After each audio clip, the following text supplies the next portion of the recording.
Даже я понимаю, что это перебор.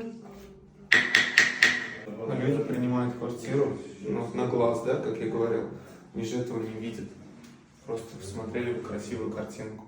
Белые красивые стеночки, красивые бритвы, шивы и все. А потом сюда вот захочешь приделать гвоздики, чтобы полотенце повесить, у тебя вся стена просто. Да. А сделать уже, получается, ничего нельзя, то есть это твоя зона ответственности. Да? Потом будет дана ответственность клиента. Ну, ты сломал плитку, кто тебе ее будет возмещать?